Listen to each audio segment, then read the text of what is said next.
히브리 원어로 보는 쉽고 생생한 창세기 12번째 강의를 시작하도록 하겠습니다. 하나님은 시내산에서 모세와 이야기를 마치시고 손가락으로 두 개의 돌판에 십계명을 직접 쓰셔서 모세에게 주셨다. 알라, 요 단어 집중해 주시기 바랍니다. 알라, 올라가다는 뜻입니다. 오르다, 산을 오르다, 올라가다.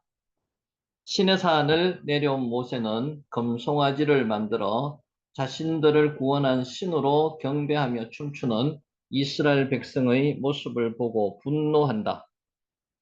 여기에 알라, 올라가다는 뜻입니다. 모세는 분에 못 이겨 두 돌판을 산 아래에 던져서 산산조각을 냈다. 알라입니다. 알라. 하나님이 주신 두 돌판이다. 그것도 하나님이 직접 손가락으로 써주신 십계명이 기록된 돌판이다. 그 단어 계속 알라입니다. 모세는 실수가 아닌 자기 분에 못 이겨 그 돌판을 깨뜨렸다. 알라. 하나님은 모세를 책망하지 않으시고 모세에게 다시 시내산으로 올라오라고 말씀하십니다. 올라오라. 알라입니다. 알라. 출애굽기 34장 1절에서 2절 읽습니다. 여호와께서 모세에게 이르시되 너는 돌판 둘을 처음 것과 같이 다듬어 만들라. 내가 깨트린 처음 판에 있던 말을 내가 그 판에 쓰리니 아침까지 준비하고 아침에 시내산에 올라와 산 꼭대기에서 내게 보이되 아무도 너와 함께 오르지 말며 온 산에 아무도 나타나지 못하게 하고 양과 소도 산 앞에서 먹지 못하게 하라. 올라오다 알라입니다. 알라. 하나님이 모세를 다시 시내산으로 부르신 이유는 기록된 말씀을 다시 주시기 위해서입니다. 알라. 하나님은 기록된 말씀을 주시기 위해서 포기하지 않고 일하십니다. 오늘도 하나님께서는 우리에게 말씀을 주시기 위해서 무덥지만은 포기하지 않고 저를 통해서 방송을 하게 하시고 있습니다. 알라, 올라가다, 올라오다, 오르다. 너는 돌판 둘을 처음 것과 같이 다듬어 만들라. 계속 단어는 알라입니다. 글자 잘 보시기 바랍니다. 알라. 모세는 돌판 두 개를 깎아서 만드는 수고를 해야만 했습니다. 모세에 대한 심판과 책망으로 내리신 벌이 아닙니다. 알라. 가능한 쉬운 단어를 앞에서 눈으로 익히게끔 지금 이렇게 배치해 놨습니다. 알라. 돌판은 마음입니다. 여러분 혹시 마음 아세요? 마음? 마음은 레브입니다. 레브. 마음입니다. 마음. 모세는 자신의 마음을 깨트려야 하고 쪼개야 하고 불필요한 것을 제거해야만 합니다. 마음, 레브. 모세는 깨지고 비워진 새로워진 마음을 가지고 말씀을 받기 위해서 시내산에 올라가야 합니다. 레브, 마음입니다. 마음이 비워지고 가난해져야지만이 주님의 말씀이 새겨집니다. 계속 내부 나가고 있습니다.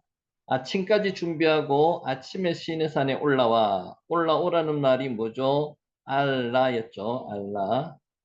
주님은 모세에게 즉시 시내산으로 올라오라고 하지 않으셨습니다. 다음 날 아침에 올라오라고 말씀하십니다. 모세에게 시간을 주셨습니다. 알라. 아침은 새로운 생명의 시작이고 밤은 죽음입니다. 올라오다 알라. 모세는 이미 시내산에서 주님의 말씀을 듣고 돌판에 십계명을 손가락으로 적어주시는 은혜를 경험했습니다. 여러분 은혜 아시죠? 은혜. 이거는 좀 쉽습니다. 이제 헤세드, 은혜, 헤세드. 핸드 은혜입니다. 헤세드 눈여겨보시기 바랍니다. 은혜.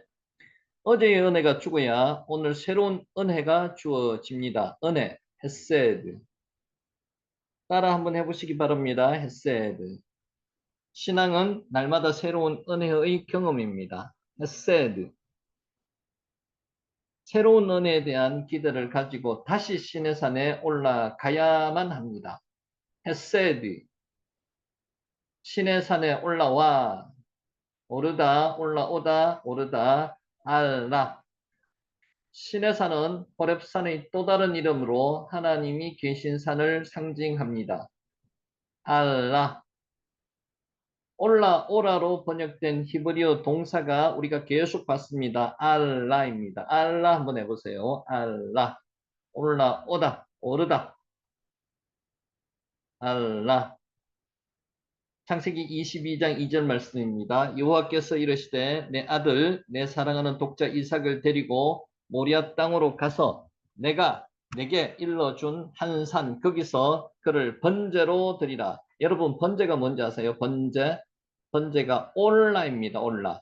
올라에서 알라가 나왔습니다. 올라 번제입니다. 번제. 번제를 드리면은 연기가 위로 올라가죠. 올라, 오르다, 올라가다. 거기에서 유래돼 나왔는 게 알라입니다. 오르다. 여기서 번제가 올라입니다. 올라는 여기 오 발음이죠. 여기 있는 게 오 발음. 올라. 번제입니다. 알라는 번제로 번역되는 히브리 명사 올라에서 만들어진 말이 알라입니다. 그래서 번제를 드리기 위해서 올라오라. 번제. 그렇게 기억하시면 될 것 같습니다. 올라 번제입니다. 신의 산으로 올라오라는 말씀은 죽음에로의 초대이며 모세 자신을 번제로 바치라는 부르심입니다. 번제. 번제가 올라라 그랬죠. 올라오라가 알라입니다. 구별하셔야 됩니다. 번제는 완전히 불로 태워드리는 제사이며 번제 후에 남는 것은 죄밖에 없습니다. 번제는 완전히 불로 다 태우는 게 번제입니다. 올라.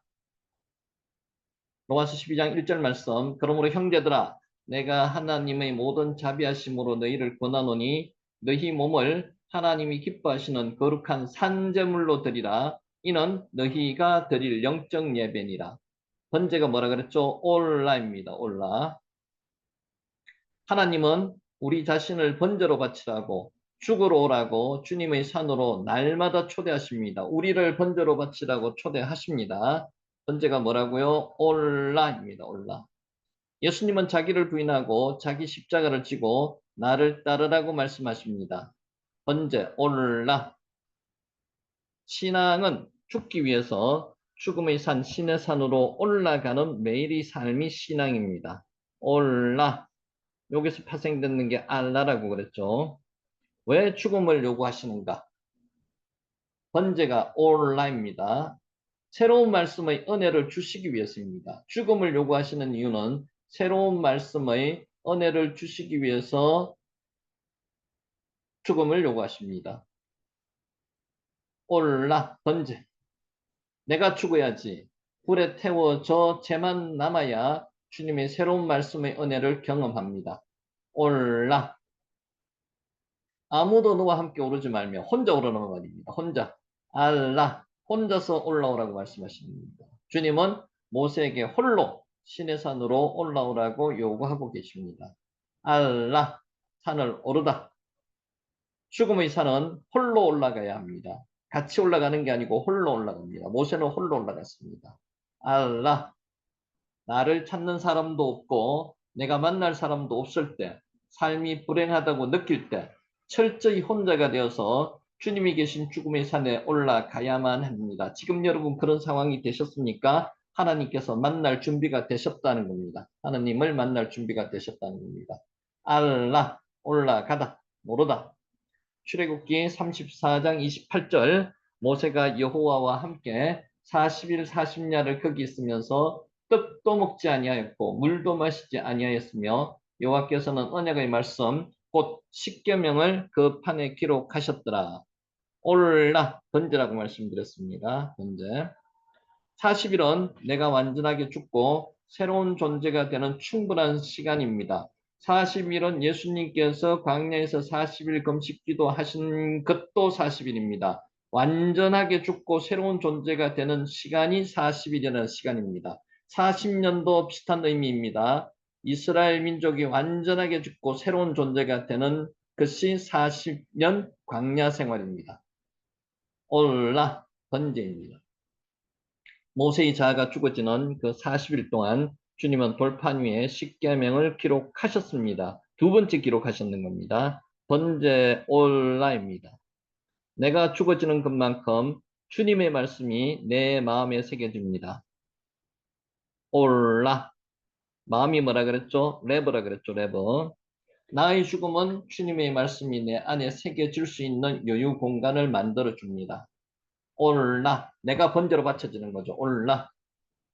출애굽기 34장 29절 말씀. 모세가 그 증거의 두 판을 모세의 손에 들고 시내산에서 내려오니 그 산에서 내려올 때 모세는 자기가 여호와와 말하였으므로 말미암아 얼굴 피부에 광채가 나나 깨닫지 못하더라. 여기서 주의하셔야 될 게, 주목하셔야 될 게 광채입니다. 광채. 광채는 카란입니다. 카란. 이것도 아 발음 난다 그랬죠. 여기 카란입니다. 카란. 광채가 나다. 내 자아가 죽으면 죽을수록 주님의 말씀은 매일 나에게 새로운 은혜가 됩니다. 새로운 헤세드 은혜가 됩니다. 지금 중요한 단어는 카란입니다. 광채가 나다. 모세의 얼굴 피부에서 광채가 나고 있습니다. 카란입니다. 카란. 광채가 나도록 번역된 히브리 동사가 카란, 뿔을 뜻하는 히브리 명사 케렌에서 만들어진 말입니다. 뿔, 케렌, 권위를 의미합니다. 뿔, 권위, 권세, 케렌. 카에렌에서 카란이 파생되었습니다. 고대 사람들은 뿔은 두려움의 상징으로 신적인 권위를 표현합니다. 카란, 광채. 모세에게 신적인 권위가 나타난 이유는 하나님과 말하였기 때문입니다. 카란, 모세에게 광채가 나타나고 있습니다. 말하였다로 번역된 히브리어 동사가 요거는 잘 아시죠? 다바르입니다.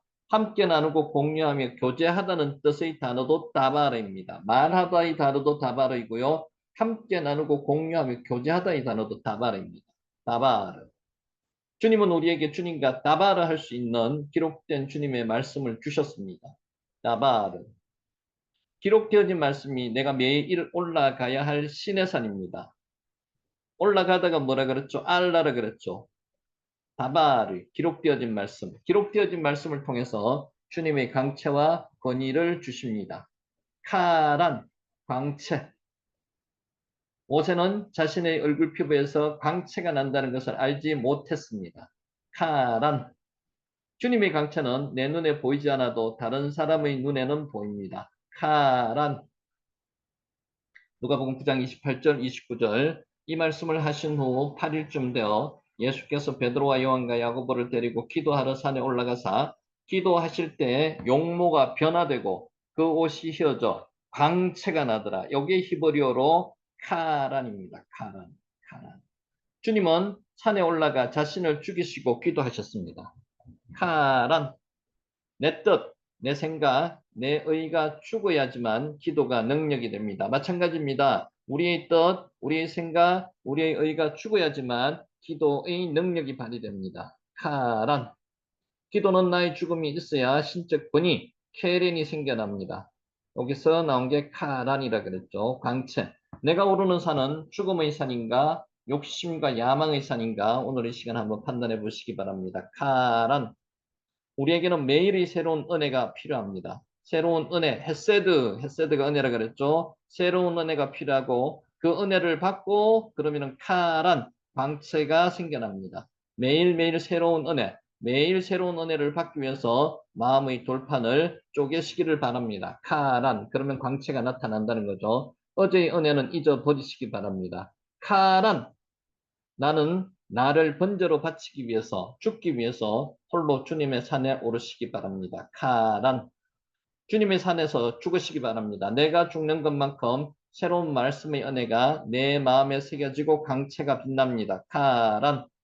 내가 죽는 것만큼 새로운 말씀의 능력, 기도의 능력을 경험하게 됩니다. 카란.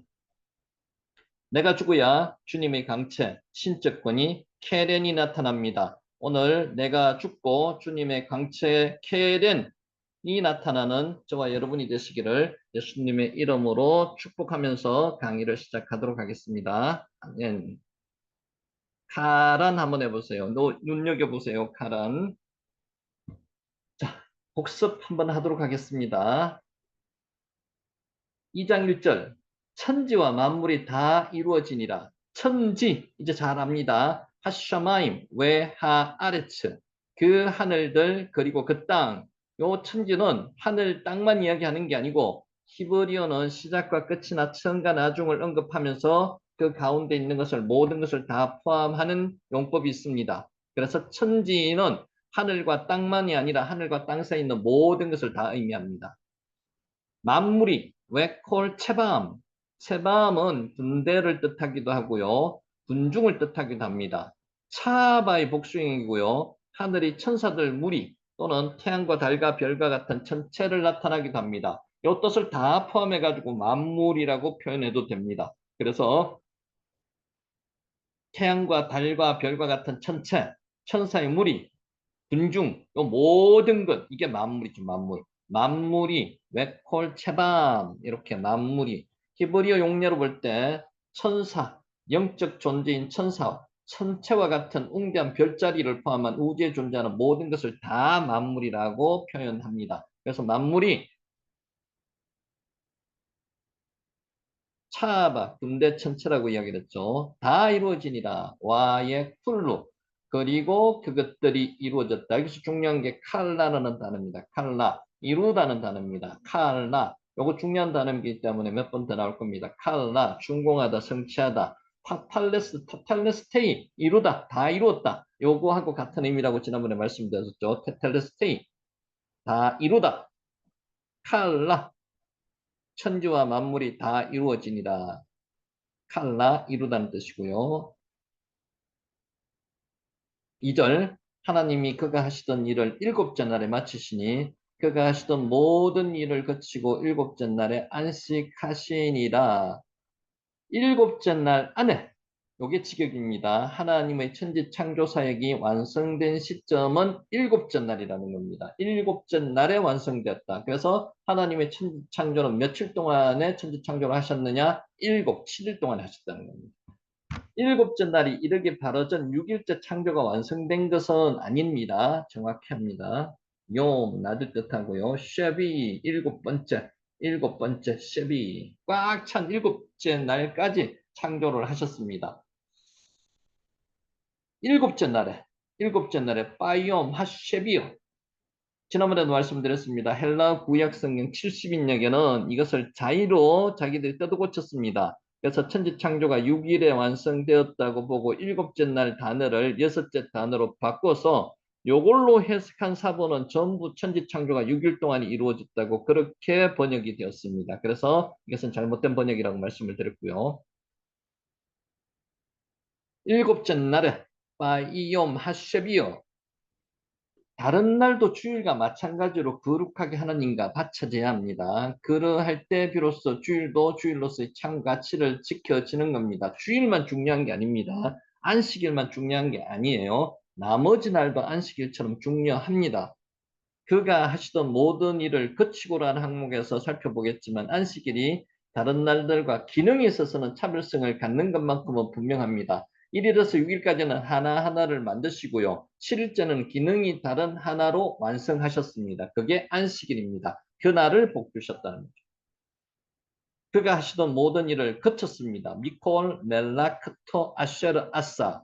그가 지으셨던 그의 모든 일로부터 스탑하셨다는 겁니다. 미콜, 단 하나의 빠짐도 없는 모든 것 전체를 의미합니다. 미콜, 멜라크토, 아쉐르, 아싸. 다시 한번 읽었습니다.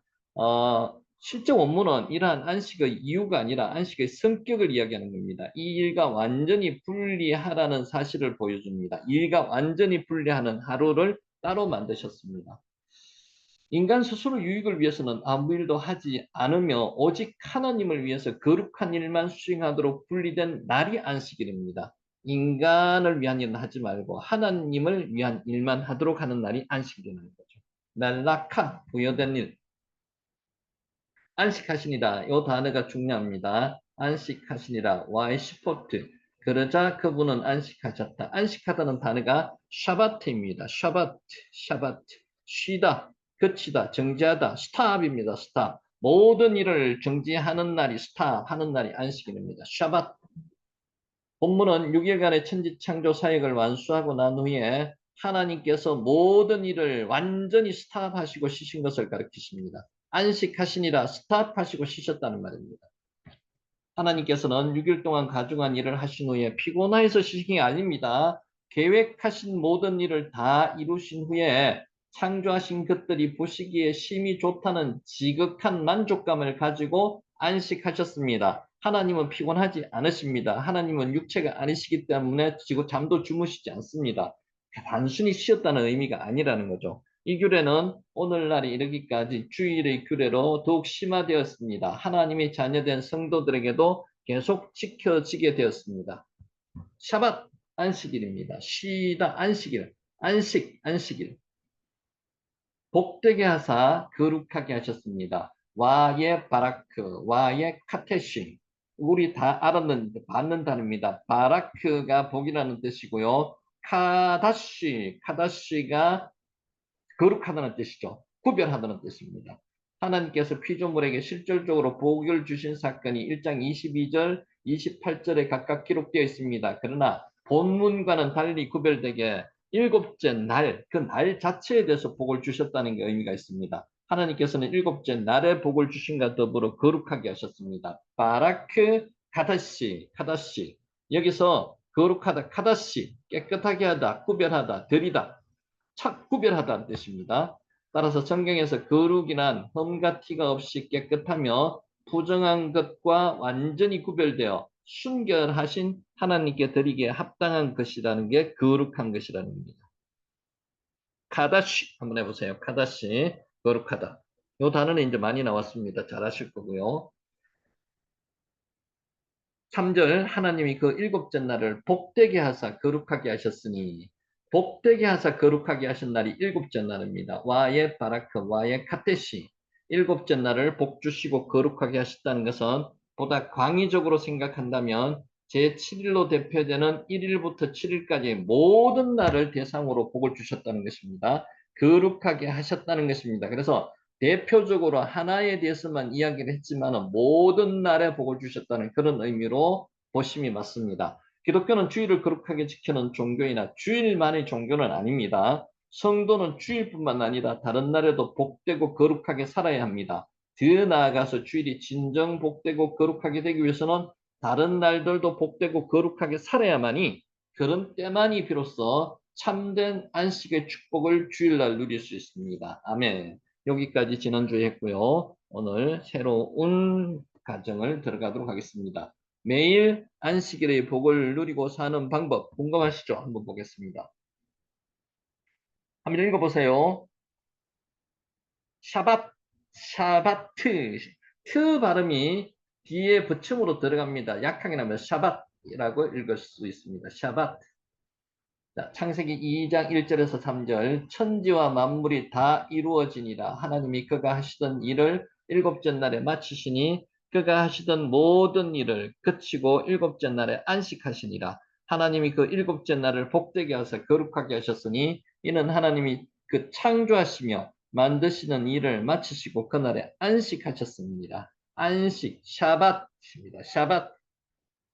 안식일은 누구를 위한 하나님의 선물입니까? 우리 사람들을 위한 하나님의 선물입니다. 샤밧. 마가복음 2장 27절 또 이르시되 안식일이 사람을 위하여 있는 것이요 사람이 안식일을 위하여 있는 것이 아니니 안식일이 사람을 위해서 있는 겁니다. 샤밧. 안식이란 어떤 의미가 있는 것일까요? 우리는 안식일에 무엇을 해야만 하는지 한번 살펴보겠습니다. 샤밧. 안식하다, 휴식하다. 샤밧. 자, 잘 보시기 바랍니다. 나의 노력과 열심을 중단하는 날이 샤밧입니다. 나는 하나님의 은혜가 필요합니다. 그렇지만 그래서 나의 노력과 열심을 중단하는 날입니다. 하나님께만 의지하는 날입니다. 샤밧, 실패하도록 하는 날입니다. 내 생각을 실패하도록 만드는 날이 샤밧입니다. 안식일은 하나님이 일하시며 맡기는 믿음의 행위, 그 날이 샤밧입니다. 내가 하는 것을 멈추는 게 샤밧입니다. 샤밧 부족함을 경험하는 날이 샤밧입니다. 안식일은 하나님의 풍성함을 경험하는 믿음의 행위입니다. 샤bat. 그래서 이날은 부족함을 경험하는 날입니다. 나의 부족함을 경험하는 날입니다. 샤bat. 내려놓는 날입니다. 안식일은 수고하고 무거운 짐을 내가 지고 있으면 안 됩니다. 주님께 맡겨드리는 믿음의 행위를 하는 날이 샤bat 안식일입니다. 내려놓는 날입니다. 멀리 떨어지는 날입니다. 안식일은 나를 돌아보며 성찰하는 날입니다. 일로부터도 멀리 떨어지고 세상으로부터 멀리 떨어지는 날이 샤bat, 멀리 떨어지는 날 안식일입니다. 안식일은 축하하는 날입니다. 안식일은 감사하고 기뻐하며 축하하는 날입니다. 기쁨이 넘치는 날입니다. 하나님과 잔치하는 날입니다. 축하하는 날입니다. 안식일은 하나님의 일하심과 풍성하심을 경험하는 날. 그것이 뭐라고요? 샤bat 안식일입니다. 안식일. 우리의 매일이 안식일이 되어야 합니다. 매일이 안식일이 되어야 합니다. 안식일만 안식일이 되는 게 아니고 매일이 안식일처럼 기쁘고 즐겁고 하나님을 위해서 사는 날이 되어야 된다는 거예요. 내 생각을 내려놓는 날이 되어야 된다는 거죠. 샤bat, 진정한 안식일의 삶을 살려면 기도의 끈을 놓지 말아야 합니다. 중요합니다. 진정한 안식일의 삶을 살려면 기도의 끈을 놓치지 말아야 합니다. 기도의 끈을 놓지 않을 때 우리의 매일은 복됩니다. 복되게 거룩한 날이 될 것이며 하나님의 일하심과 풍성함을 경험하는 안식일이 됩니다. 중요합니다. 기도의 끈을 놓지 않을 때 이와 같은 복이 임한다는 겁니다. 기도의 끈을 놓지 않으며 안식일의 복을 누리면서 사는 저와 여러분이 되시기를 예수님의 이름으로 축복합니다. 아멘. 샤bat 한번 해보세요. 샤bat. 자, 두 번째. 하나님은 왜 안식일을 복되게 하시고 거룩하게 하셨을까요? 왜? 한번 생각해 보셨습니까? 샤bat. 자, 다음 이거 한번 읽어보세요. 카다시죠. 카다시. 창세기 2장 1절. 천지와 만물이 다 이루어지니라. 다시 읽습니다. 하나님이 그가 하시던 일을 일곱째 날에 마치시니 그가 하시던 모든 일을 일곱째 날에 그치고 일곱째 날에 안식하시니라. 하나님이 그 일곱째 날을 복되게 하사 거룩하게 하셨으니 이는 하나님이 그 창조하시며 만드시는 모든 일을 마치시고 그날에 안식하셨습니다. 카다시.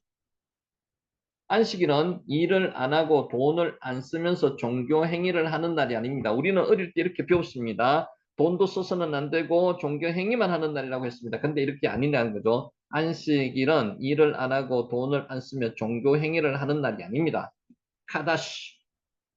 앞에서 한번 했습니다. 사밧 어떤 날이라고요? 나의 노력과 열심을 중단하는 날, 실패하도록 만드는 날, 부족함을 경험하는 날, 나를 내려놓는 날, 멀리 떨어져서 고립하는 날, 감사하며 기뻐하고 축하하는 날, 이것이 사밧이라고 이야기했습니다. 사밧. 안식일은 하나님의 은혜와 풍성함을 경험하는 날입니다. 사밧. 카다시, 카다시.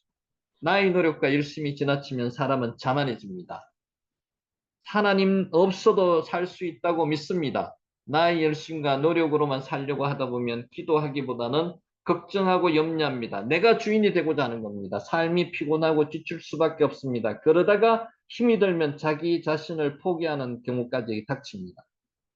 카다시, 구별하라는 겁니다. 거룩하라는 겁니다. 나의 열심과 노력이 지나치면 성공에 대한 욕구에 시달리게 됩니다. 실패를 두려워하게 됩니다. 내 인생의 주인은 내가 아닙니다. 내 인생의 주인은 내가라고 생각하기 때문에 두려워합니다. 실패하지 않으려고 쉬지 못합니다. 거기서 끝나지 않습니다. 실패에 대한 두려움은 경쟁을 만들어내고 성공에 대한 집착은 타인의 것을 빼앗아서 내 것으로 만들려고 합니다. 내가 주인이기 때문에 먹고 살기 위해서 남을 괴롭게 하는 악한 사람이 되기도 합니다. 하나님이 내 인생의 주인이면 이렇게 되지 않습니다. 카다시, 하나님이 내 인생의 주인으로 구별하셔야 됩니다. 카다시. 나의 노력과 열심이 지나치면 욕심이 생깁니다. 욕심이 부족한 것을 견디지 못하고 부족하다고 느낄 때 또 두려워합니다. 어떤 상황에서도 만족하지 못합니다. 욕심과 야망의 지배를 받으면서 멈추지 못하고 안식의 여유를 가지지 못합니다. 더 가지려고 하고 더 많은 것을 소유하려고 합니다. 내가 인생의 주인이기 때문에 하나님이 내 인생의 주인이시면 안식을 합니다. 삶의 여유를 가지게 되는 거죠. 카다시, 카다시. 하나님이 안식일을 복되게 하시고 거룩하게 하신 이유 한번 살펴보겠습니다. 카다시, 바라크 복이라 그랬죠. 복되게 하셨습니다. 사람을 위한 하나님의 계획과 희생에 대해서 보겠습니다. 바라크 복입니다. 복. 카다시, 거룩하게 하다, 지정하다, 깨끗하게 하다, 구별하다. 카다시. 카다시. 어떠한 특별한 어떤 목적을 위해서 구별하는 행위가 카다시입니다. 카다시. 더럽게 하다는 뜻도 함께 가지고 있습니다. 히브리어는 하나만 뜻만 있는 게 아닙니다. 바라크, 복도, 축복하다는 뜻도 복되다는 뜻도 있고 저주하다는 뜻도 있습니다. 무릎 꿇다는 뜻도 있다고 말씀을 드렸습니다. 카다시도 마찬가지입니다. 카다시, 구별하다는 뜻도 있고 거룩하다는 뜻도 있고요. 더럽게 하다는 뜻도 함께 가지고 있습니다. 카다시. 거룩하게 하는 일은 사람이 할 수가 없습니다. 하나님만이 거룩하게 하실 수가 있습니다. 카다시. 안식일은 하나님이 주시는 은혜의 선물입니다. 택하신 자들에게 허락하시는 특별한 날입니다. 구별하게 만드는 카다시 하는 날입니다. 바락한 날입니다. 샤bat, 샤bat. 하나님은 나의 노력과 열심을 중단하게 하시고 실패하도록 만드시며 부족함을 경험하게 하십니다. 내려놓게 하십니다. 멀리 떨어져 고립하게도 하십니다. 감사하며 기뻐하며 축하하는 날도 허락하시는 날이 어느 날이라고요? 샤bat, 안식일입니다. 안식일. 광야는 내가 선택한 게 아닙니다. 하나님이 광야를 보내시는 겁니다. 광야로. 광야는 하나님이 작정하시면 가야만 하는 우리를 위한 최고의 장소가 광야입니다. 시련과 광야를 무수하시면 안 됩니다. 하나님께서 광야를 허락하시면 복을 주시기 위한 겁니다. 나를 만나시고자 하는 하나님의 의도라는 것을 파악하시기 바랍니다. 샤bat, 안식일은 하나님은 우리의 삶을 특별한 어떤 목적을 위해서 구별하시기 위해서 우리의 삶에 개입하셔서 허락하시는 날이 안식일입니다. 안식일은 내가 실패하고 낮아지고 부족해지고 비참해지고 더러워지고 고립되어지고 고독해지는 날이 어떤 날이가요? 안식일입니다. 안식일. 샤bat. 하나님은 아브라함에게 자식을 낳지 못하는 안식일의 날들을 허락하셨습니다. 하나님이 75세 아브라함을 부르셨습니다. 100세 자식을 주셨습니다. 25년간 자식을 낳지 못하는 안식일의 날들을 허락하셨습니다. 나를 내세우지 못하게 하셨습니다. 나를 내려놓겠습니다. 나는 더 이상 못합니다. 포기하도록 만들었습니다. 그게 뭐라고요? 그게 샤밧이라고요. 샤밧. 하나님은 자식을 위해서 기도하는 이삭에게 20년 만에 자식을 주셨습니다. 20년 동안 자식을 주시지 않았습니다. 나를 내려놓게 하셨습니다. 하나님이 나의 주인이라는 것을 알게 하신다는 거죠. 하나님만이 하실 수 있다는 겁니다. 샤밧. 하나님은 자신의 열심과 노력으로 성공한 야곱에게 험악한 세월의 안식일을 허락하셨습니다. 험악한 세월을 살았습니다. 야곱은 그제서야 야복강가에서 천사와 씨름하면서 환도가브가 부러지면서 자기 자신을 내려놓기 시작했는 겁니다. 그때까지 야곱은 쉼을 얻지 못했습니다. 안식을 얻지 못했습니다. 샤밧, 하나님께서 허락하신 샤밧의 과정 중에 있었습니다. 샤밧, 하나님은 요셉을 깊은 지하 감옥으로 보내셨고 그곳에서 안식을 경험하게 하셨습니다. 이게 안식입니다. 하나님이 허락하셨는 겁니다. 샤밧, 하나님은 모세를 광야로 보내셔서 40년 동안 안식일을 경험하게 하셨습니다. 양을 치는 목동이 되었습니다.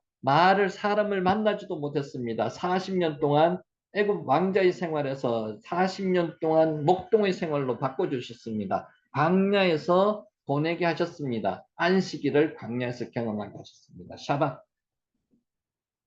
하나님은 택하신 우리를 다루시기 위해서 내려놓고 포기하고 고립되는 안식일을 허락하십니다. 저와 여러분도 지금 그 안식에 들어가 있으실지도 모릅니다. 하나님의 뜻하심입니다. 하나님의 다루시는 방법 중에 하나입니다. 샤bat. 하나님이 우리를 택하신 증거는 광야와 안식일입니다. 광야와 안식일, 안식일을 광야와 같은 의미로 생각하셔도 됩니다. 샤bat. 하나님이 일하심입니다. 하나님의 안식을 경험하는 저희 삶이 되게 하소서 기도하는 저와 여러분이 되시기를 축복합니다. 아멘.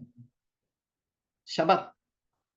최고의 것을 주시기 위한 열심과 노력을 하나님께서는 하시고 있습니다. 여러분, 이 단어 한번 읽어보시겠습니까? 아싸, 아싸가 뭐죠? 바라 할 때 아싸 있습니다. 바라, 만들다는 거죠. 바라는 무에서 유를 만드는 게 바라였고요. 아싸는 유에서 유를 만드는 게 있는 것에서 있는 것을 만드는 게 아싸였습니다. 아싸. 최고의 것을 주시기 위한 열심과 노력 하나님께서는 아싸하고 계십니다. 아싸. 최고의 것을 주시기 위한 열심과 노력. 창세기 2장 3절 하나님이 그 일곱째 날을 복되게 하사 거룩하게 하셨으니 이는 하나님이 창조하시며 만드시던 모든 일을 마치시고 그날에 안식하셨습니다. 아싸 만드시던 모든 것 마치셨다는 겁니다. 하나님은 택하신 자들에게 아무것도 할 수 없는 실패할 수밖에 없는 부족함을 경험하고 내려놓을 수밖에 없는 멀리 떨어져서 고립되는 안식하는 날들을 허락하셔서 우리의 힘을 빼십니다. 우리의 자만을 내려놓게 만드십니다. 나를 완전히 내려놓게 만드시는 거죠. 아싸! 하나님이 일하십니다. 하나님은 안식의 시간을 허락하셔서 사람의 열심과 노력이 아니라 하나님의 은혜로 살게 하십니다. 머리가 아닌 무릎으로 사는 사람으로 만드시는 겁니다. 바라크, 기도하는 사람으로 만드시는 겁니다. 무릎 꿇는 사람으로 만드시는 겁니다.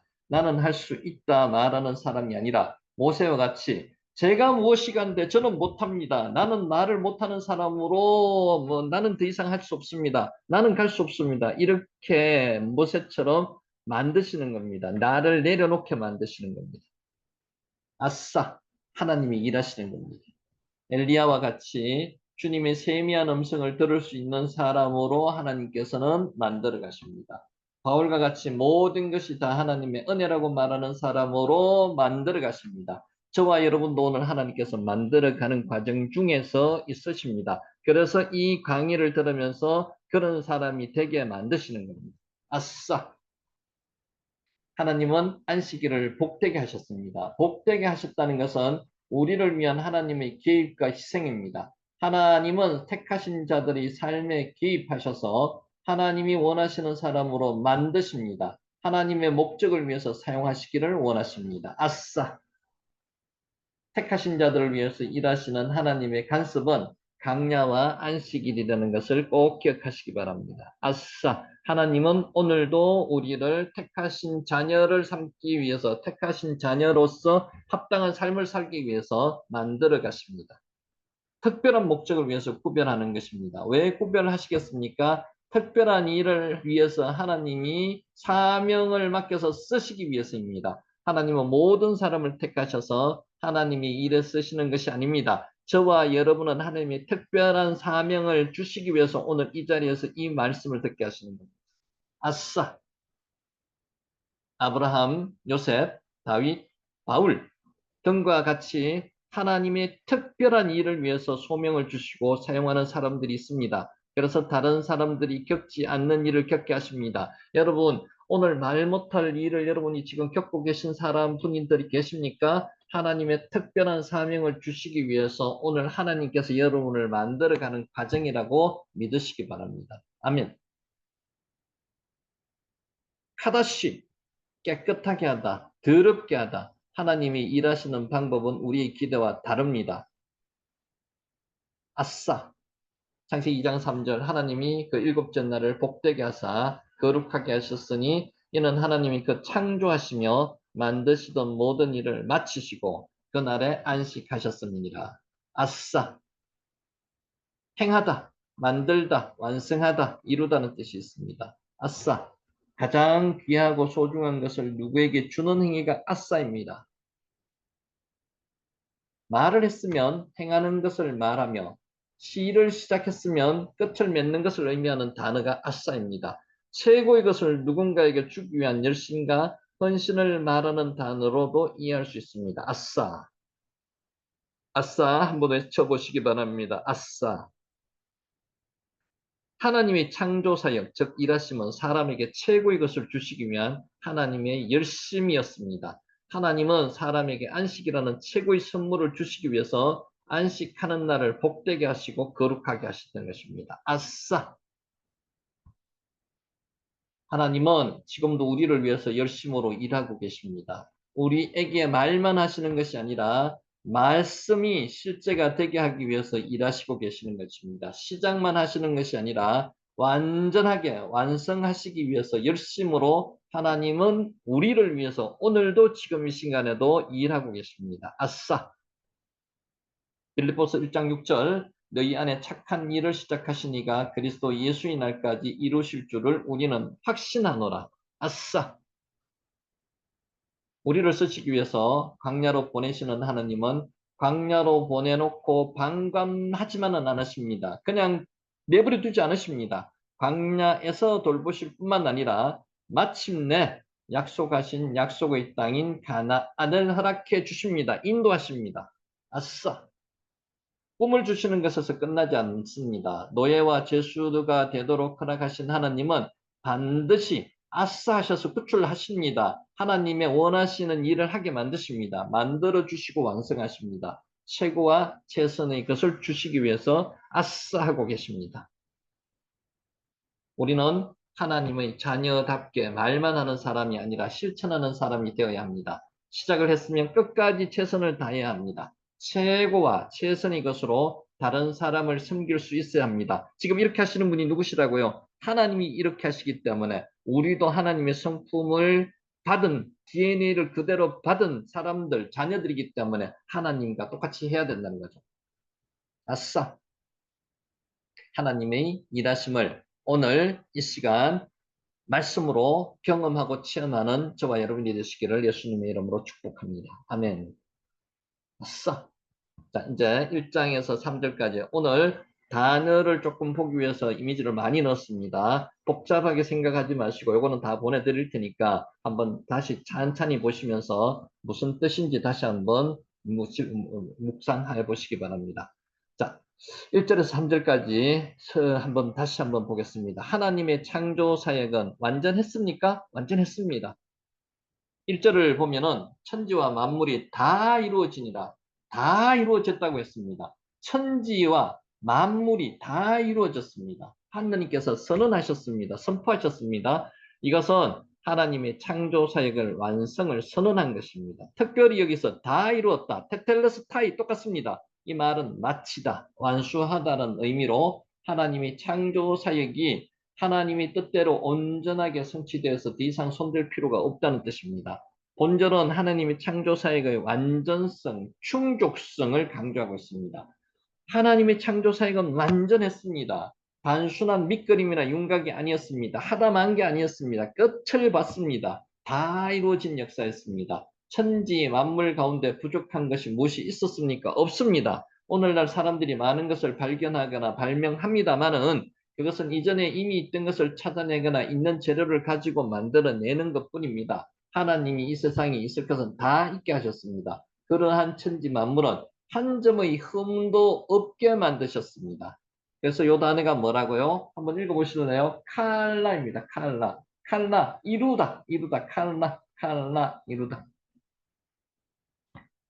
그렇다고 오늘날 천지 만물이 일점의 흠도 없다는 것이 아닙니다. 왜 흠이 생겼을까요? 오늘날 자연계에는 기근과 태풍과 화산과 폭발, 화산 폭발, 지진, 기상이변, 지금 기상이변이 일어나고 있죠. 물난리가 일어나고 있습니다. 왜 일어나고 있습니까? 이런 것은 인간이 죄 때문에 그렇습니다. 각종 재해 등이 미치고 있습니다. 이러한 것들은 하나님의 창조 사역이 완전성에 대해서 의구심을 갖게 합니다만, 그러나 이것은 결코 하나님의 창조 사역이 불완전해서 나타난 것은 결코 아닙니다. 이러한 것들은 인간의 죄로 말미암아서 세상에 죄가 유입돼서 하나님의 피조물들이 그 본래의 모습을 상실했기 때문에 그렇습니다. 하나님은 죄로 말미암아 본래의 아름다운 모습을 상실한 피조 세계를 장차 이 세상 마지막 때 천지를 창조하실 때의 바로 그 말씀의 능력으로 회복하심으로 참으로 아름답고 아무런 흠도 없는 완전한 세상을 당신의 사랑하는 백성들에게 주어 누리게 하실 것입니다. 아멘.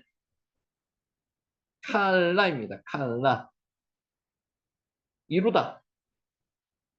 마치다. 하나님의 창조 사역은 완전했습니다. 하나님의 창조 사역은 원창조에서뿐만 아니라 죄로 말미암아 죽은 인간의 영혼을 다시 살리시는 재창조의 사역에도 완전했습니다. 요한복음 19장 30절 성자 하나님으로 원창조 당시 성부 하나님과 천지 창조 사역에 동참하신 예수 그리스도께서는 십자가에서 죽으시면서 이거 다 이야기했죠. 테텔레스타이 다 이루었다고 선언하셨습니다. 무엇을 의미합니까?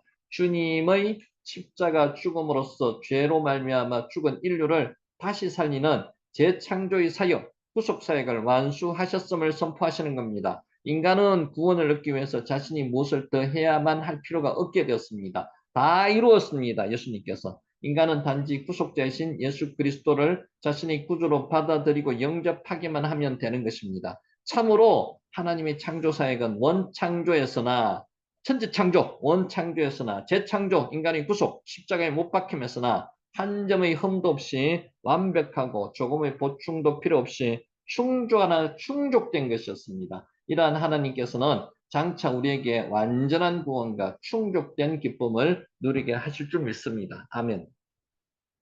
칼라, 이루다. 하나님은 당신의 사역을 반드시 이루십니다. 반드시 이루십니다. 약속하신 바를 반드시 이루십니다. 1절에 선포된 대로 하나님께서는 창조의 모든 사역을 마치셨습니다. 하나님은 당신께서 세우신 창조 계획을 6일 만에 완전하게 마무리 지으셨습니다. 그리고 7일째 되는 날 비로소 안식하셨습니다. 여기서 보듯이 실로 하나님은 일을 시작하셨으면 반드시 그 일을 이루시는 분입니다. 사람들은 일을 시작하고도 게을러서 혹은 능력이 없어서 혹은 다른 다양한 이유로 일을 완수하지 못하는 경우가 많습니다. 그래서 사람은 완전히 신뢰하기가 어렵습니다. 그러나 하나님은 그렇지 않습니다. 하나님은 완전하시고 못하실 일이 없는 전능하신 엘샤다이 하나님이십니다. 또한 자기의 계획과 뜻에 대해서 신실하신 분입니다. 따라서 하나님은 당신께서 계획하시고 시작하신 일에 대해서는 반드시 이루십니다. 그 일이 이루기까지는 쉬지도 않으십니다. 이러한 사실을 통해서 우리는 우리의 구원이 반드시 이루어질 것이라는 확신을 가질 수가 있습니다. 왜냐하면 완전하고 전능하시며 신실하신 하나님께서는 이미 우리 안에서 구원의 사역을 시작하셨기 때문입니다. 우리 안에서 구원의 사역을 시작하신 하나님께서는 그것을 완전히 이루기까지 쉬지도 않고 일하실 것입니다. 우리는 우리의 구원의 완성을 조금 더 의심하지 말고 그리스도를 믿는 믿음에서 더욱 자라가야만 하겠습니다. 아멘. 한번 읽어보세요. 샤바트입니다. 샤바트. 안식일을 지켜야 합니다. 하나님께서는 6일 동안의 창조 사역을 완료하시고 7일째 되는 날을 복을 주셨습니다. 거룩하게 구별하시고 그날에 안식하셨습니다. 이처럼 하나님께서 7일에 안식하신 것은 6일간의 창조 사역의 완전성을 인정하셨습니다. 만물 앞에서 공정하셨습니다. 만물에 대한 주권이 당신께 있음을 선포하는 행위였습니다. 다시 말해서 하나님께서 안식일을 제정하신 것은 완전한 당신이 창조사역을 기념하기 위한 것이었습니다. 사람들은 건국기념일이나 독립기념일이나 중요한 사건이 있었던 날을 기념일로 지정하여서 지킵니다. 자신이 이 사건과 매우 밀접한 연관이 있다는 것을 그래서 나타냅니다. 그와 같이 하나님은 안식일을 제정하시고 지킴으로써 당신께서 세상의 창조자 되신가, 세상 만물에 대한 주권이 하나님께 있음을 나타내 보이시는 것입니다. 그것이 안식일입니다. 샤bat. 따라서 우리가 안식일을 지킨다는 것은 하나님께서 우리의 창조자 되심과 우리 인간들과 세상 만물에 대한 주권이 하나님께 있음을 인정하는 신앙 고백적 행위인 동시에 하나님이 창조 질서에 순종하는 것이라고 할 수가 있습니다. 우리는 무엇보다도 안식일 준수에 힘써야 합니다. 우리는 안식일에는 모든 세속적인 활동과 생각을 스탑! 접어두어야 하고요. 안식하며 세상의 창조주요 주권자이신 하나님을 온전히 예배하는 것이 안식일입니다. 특별히 복음시대인 신약시대를 사는 우리 성도들은 주의를 지켜야 합니다. 왜냐하면 하나님의 원창조를 기념하는 구약의 안식일은 신약시대에 이르러서는 예수님의 구속사역으로 말미암는 재창조를 기념하는 주일로 대체되었기 때문입니다. 이날 예수님께서 부활하신 날이기 때문입니다. 물론 안식일의 기본 정신은 주일에도 그대로 지켜져야만 합니다. 샤bat, 안식일을 거룩하게 사용하시기 바랍니다. 3절을 보면은 하나님께서 일곱째 날을 날의 복을 주셨습니다. 그리고 거룩하게 하셨습니다. 거룩하게 하다는 말은 구별하다는 뜻입니다. 샤bat, 카다시, 즉 하나님께서 당신께서 안식하던 제7일을 다른 날과 구별하여서 당신의 날로 삼으신 것입니다. 안식일은 거룩하게 구별된 하나님의 날입니다. 따라서 안식일은 온전히 하나님을 위해서 개인적인 일은 스탑하고요 사용되어져야만 합니다. 성경에서 하나님께서 특별한 용도로 사용하시기 위해서 구별하게 거룩하게 구별하신 것은 절대로 다른 용도로 사용될 수가 없습니다. 하나님께서 거룩하게 하신 것을 다른 용도로 사용하면은 저주가 임하였습니다. 바벨론의 마지막 왕 벨사살 왕이 저주를 받아 죽은 이유가 여러분 잘 아시죠? 그가 하나님의 것으로 구별된 성전에 있던 잔으로 성물인 잔으로 술을 마심으로 하나님의 거룩함을 훼손한 까닭에 그가 죽고 말았습니다. 카다시, 거룩하게 구별하는 겁니다. 이와 같이 하나님의 거룩하신 구별하신 거룩한 것을 세속적인 목적으로 사용할 때 저주가 임하는 것입니다. 그러므로 우리는 하나님께서 거룩하게 하신 안식일을 온전히 하나님만을 위해서 사용해야 됩니다. 인간의 일은 스탑해야 됩니다. 즉 우리는 안식일에는 모든 세속적인 일을 멈추고 하나님을 예배하고 찬양하며 하나님의 영광을 드러내는 일을 위해서만 그날을 사용하라고 정하신 날이 안식일입니다. 여러분은 안식일을 과연 어떻게 사용하고 있습니까? 하나님을 위한 안식일을 온전히 사용하고 계십니까? 혹시 자신의 유익과 즐거움을 위해서 혹은 세속적인 목적을 위해서 하나님의 날로 구별된 안식일을 유용하고 있지는 않으신지 한번 생각해 보시기 바랍니다. 하나님의 것을 다른 용도로 사용할 때 벨사살 왕처럼 하나님의 거룩함을 침해하는 죄가 된다는 사실을 꼭 기억하시기 바랍니다. 카다시. 안식일은 인간을 위한 날입니다. 하나님은 당신께서 창조 사역을 마치시고 안식하신 일곱째 날, 곧 안식일을 복을 주셨습니다. 안식일에 복을 주셨습니다. 이것은 하나님께서 당신께서 안식하신 안식일을 당신의 은혜의 특별한 날로 삼으셨다는 의미입니다. 다시 말해서 하나님께서 안식일을 거룩하게 구별하신 것은 인간을 얽어매고 괴롭게 하기 위한 게 아니라는 겁니다. 인간에게 복 주시기 위한 것이라는 것입니다. 안식일은 사람을 위해서 있는 것이요. 사람이 안식일을 위하여 있는 것이 아니다라고 예수님께서 말씀하셨습니다. 마가복음 2장 27절. 안식일이 인간에게 복이 되는 이유는 무엇입니까? 두 가지 이유가 있습니다. 첫째는 안식일이 인간의 육신의 유익이 된다는 겁니다. 하나님과 달리 흙으로 빚어진 인간은 노동을 감당할 수 있는 육체에 그 한계가 있습니다. 그래서 안식일은 쉬라는 겁니다. 복을 주셨습니다. 바라크. 인간이 일을 계속한다면 인간은 육체적으로 피곤에 지쳐서 건강을 상하게 되면 물론 일의 능력도 오르지 않습니다. 인간은 어느 정도 일을 하고는 쉬어야 됩니다. 이것이 바로 하나님께서 안식일을 제정하신 목적입니다. 누구를 위해서? 인간을 위해서. 과학자들의 연구 결과로 6일 일하고 하루 쉬는 것이 인간의 생체 리듬에 가장 잘 조화를 이룬다고 합니다. 인간은 만드신 하나님께서 인간이 일할 때와 쉴 때를 정했습니다. 그것이 인간의 생체 리듬과 얼마나 잘 조화를 이루겠습니까? 하나님이 정하셨기 때문에 하나님은 인간으로 하여금 6일간의 노동 끝에 하루를 쉬게 하심으로써 신체와 생활 리듬을 회복하면 물론 다시 노동에 충실하게 하셨습니다. 이것을 어찌 복이라고 아니할 수 있겠습니까? 인간의 생체 리듬에 맞게 하루 쉬는 복을 주셨다는 것입니다. 바라크.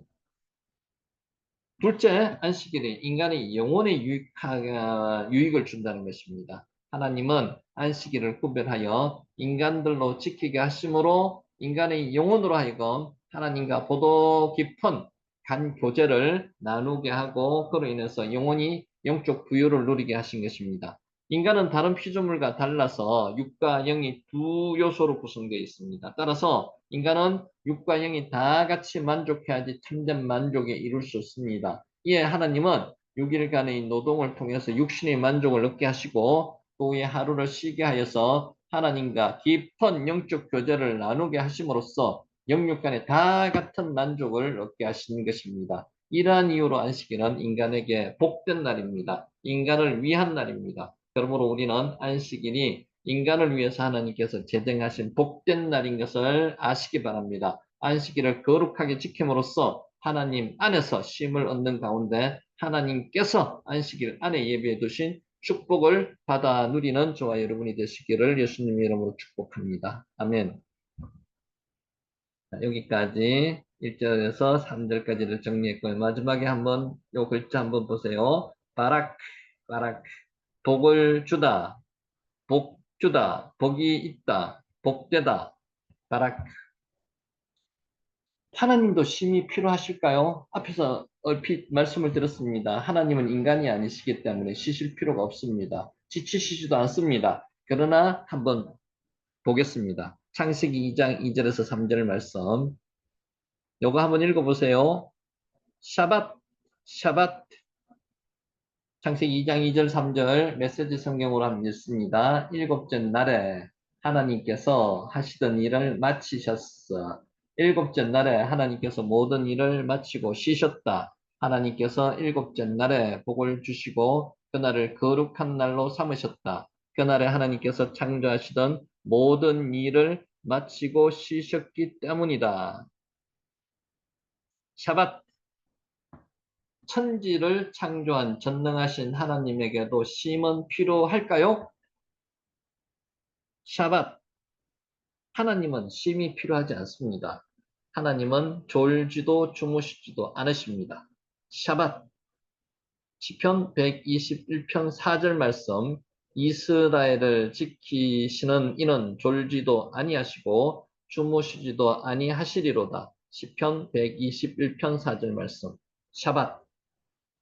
하나님은 단순히 쉬는 것에서 끝나지 않으시고 그날을 쉬는 날로 정하시고 그날에 복을 주시고 그날을 거룩한 날로 정하셨습니다. 그날이 안식일입니다. 샤밧. 안식일은 하나님을 위한 날이 아닙니다. 안식일은 하나님께서 사람을 위한 날로 정하신 것입니다. 영육간에 축복하시는 날입니다. 마가복음 2장 27절 세 번역으로 읽습니다. 예수께서는 그들에게 말씀하셨다. 안식일이 사람을 위하여 생긴 것이지 사람이 안식일을 위하여 생긴 것이 아니다. 샤밧. 창조된 사람이 제일 처음으로 한 것은 노동이 아닙니다. 일하는 게 아닙니다. 창조된 사람이 제일 먼저 한 게 안식입니다. 쉼이었습니다. 쉼은 하나님이 사람에게 주신 처음의 선물입니다. 최고의 선물입니다. 영육간의 최고의 선물입니다. 쉼은 하나님이 주신 바라크 복입니다. 샤밧. 안식일은 하나님이 거룩하게 하신 날입니다. 카도시, 카다시. 샤밧. 샤밧. 생각과 말과 행위를 멈추고 자신과 주변의 이웃을 돌아보시기 바랍니다. 샤밧. 신명기 5장 14절 말씀 세 번역 있습니다. 그러나 이런 날은 주 너희 하나님의 안식일이니 너희는 어떤 일도 해서는 안 된다. 너나 너희 아들이나 딸이나 너희 남종이나 여종뿐만 아니라 너희의 소나 낙이나 그 밖의 모든 집짐승이나 너희의 집안에 머무는 식객이라도 일을 해서는 안 된다. 너희의 남종이나 여종도 너와 똑같이 쉬게 하여야 한다. 여종과 남종까지도 쉬게 만들어주시는 하나님의 복된 날이 안식일입니다. 짐승이나 거기 머무르는 모든 객이라도 안식일을 지켜야 했습니다. 쉼을 지켜야 했습니다. 샤밧. 아브라함 햇셀 안식 중에서 읽어드립니다. 곧 신부가 사랑스럽고 아리따듯이 안식일도 사랑스럽고 아리따우며 신랑이 가장 좋은 옷을 입듯이 우리도 안식일에 가장 좋은 옷을 입어야 하며 하객들이 혼인잔치 기간 내내 즐거워하듯이 우리도 안식일에 즐거워해야 하며 신랑이 혼일에 일을 하지 않듯이 우리도 안식일에 일을 삼가야 한다는 것이다. 안식일의 뜻을 다시 한번 되새겨 보시기 바랍니다. 샤밧.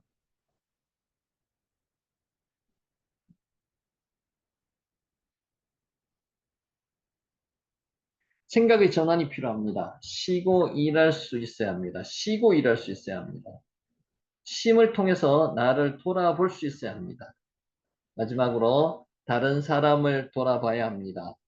함께 쉼의 시간을 가져야만 합니다. 나만 쉬는 게 아닙니다. 같이 쉼의 시간을, 영육간의 쉼의 시간을 가지는 게 안식일입니다. 아멘. 샤bat. 자, 이제는 4절로부터 시작하도록 하겠습니다. 하나님이 인간을 창조하실 때 지구 환경에 대해서 한번 알아보겠습니다. 이것이 천지가 창조될 때 하늘과 땅의 내력이니 여호와 하나님이 땅과 하늘을 만드시는 날에 여러분 이 단어가 처음 나왔습니다. 이 두 개가 붙어가 처음 나왔습니다. 여호와 하나님, 예허와 엘로힘. 앞에 1장에는 뭐가 나왔습니까? 엘로힘 하나님은 나왔습니다. 여호와 하나님이 안 나왔습니다. 2장 4절에 처음으로 여호와 하나님, 예호와 엘로힘이 나왔습니다. 첫 번으로 등장하는 겁니다. 하나님의 천지 창조 사역이 한 날을 단위로 하여 기록된 1장 1절에서 2장 3절까지는 엘로힘 하나님 이름만 사용했습니다. 엘로힘, 예호와, 아도나이 하나님을 가리키는 용어입니다. 엘로힘이라는 하나님 이름만이 사용된 것은 1장 1절 하나님에 대한 설명에서 이미 밝혔습니다. 한번 다시 볼게요. 천지를 창조하신 하나님이 권세가 많으신 전능하신 하나님이시며 엘샤다이 하나님, 장엄하신 분이시며 보다 강조하기 위해서 이 단어를 썼습니다. 공동체로 계시는 하나님, 엘로힘 하나님. 본절에서는 이러한 엘로힘이란 하나님의 이름과 더불어서 여호와란 하나님의 이름이 동시에 등장합니다. 예호와 엘로힘. 여호와는 하나님께서 친히 스스로 계시하신 이름입니다. 출애굽기 3장 13절에서 15절. 나는 스스로 있는 자니라 말씀하셨죠. 성경에 모두 5321번 나오는 가장 보편적으로 사용되는 하나님의 이름이 예호와입니다. 예호와. 야훼라고 읽기도 합니다. 본절에서 가장 처음으로 등장하고 있습니다. 예호와 엘로힘. 엘로힘이란 하나님의 이름이 하나님의 전능하신 권세를 반영하는 이름입니다. 또 이와 달리 여호와는 하나님이 언약을 세우시고 언약을 이루어 가시는 구원의 하나님을 강조하는 명칭입니다. 언약의 하나님이라 이야기할 때 여호와 하나님을 씁니다. 여호와. 전지전능한 엘샤다이 능력 있으신 하나님 엘로힘 하나님. 그러니까 엘로힘을 쓸 때 여호와를 쓸 때가 약간의 차이가 있습니다. 본절에서 엘로힘과 더불어 여호와란 하나님의 이름이 함께 사용된 것은 매우 중요한 내용입니다.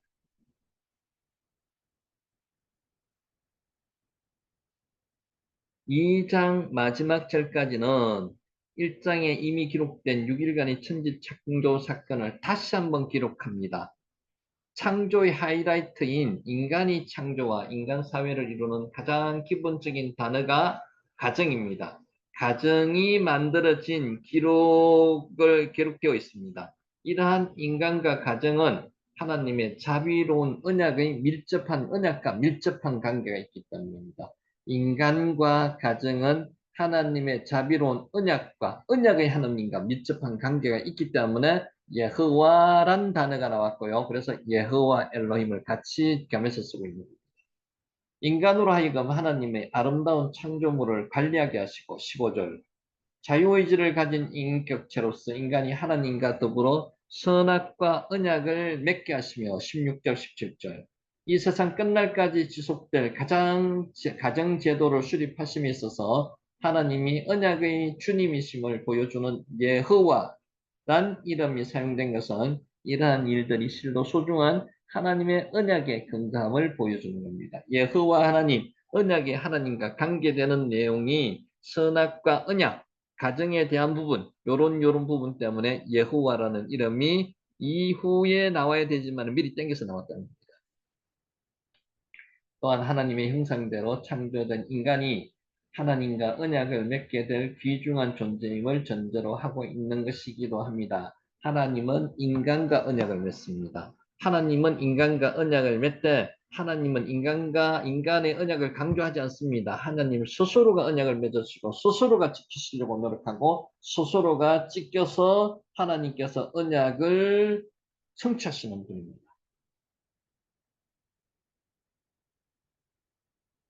하절. 이것이 천지가 창조될 때 하늘과 땅의 내력이니 여호와 하나님이 땅과 하늘을 만드시던 날에 내력 엘레 톨레도트라고 합니다. 엘레 톨레도트. 이것이 아니고 이것들입니다. 내력에 해당하는 톨레도트는 아이를 나타난 뜻으로 얄라드에서 유래되었습니다.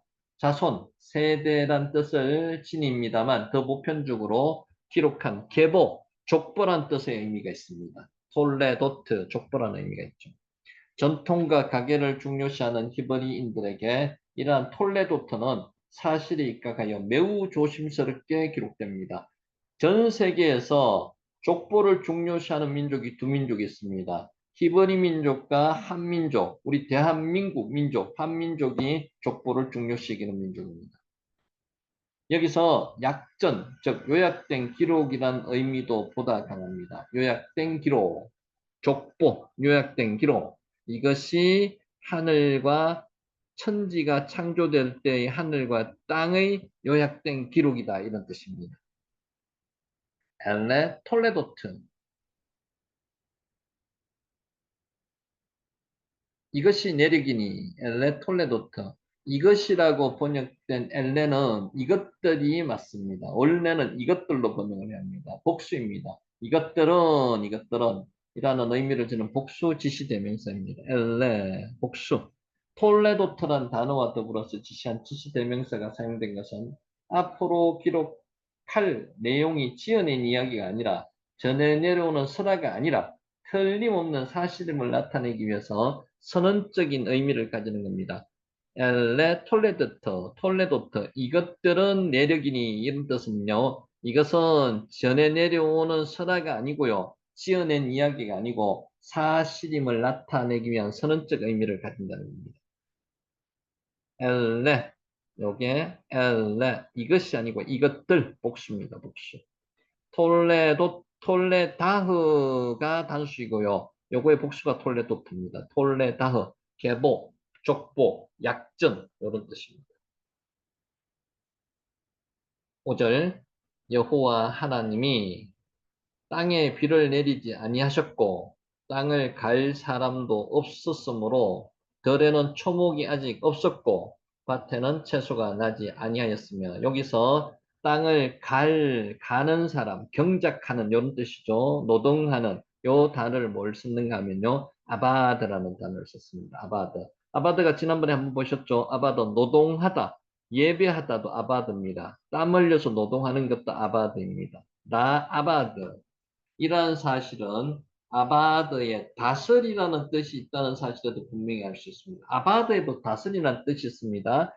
그래서 땅을 다스릴 사람이 없었으므로, 땅을 경작할 사람이 없었으므로, 땅에 노동할 사람이 없었으므로 다 의미가 맞습니다.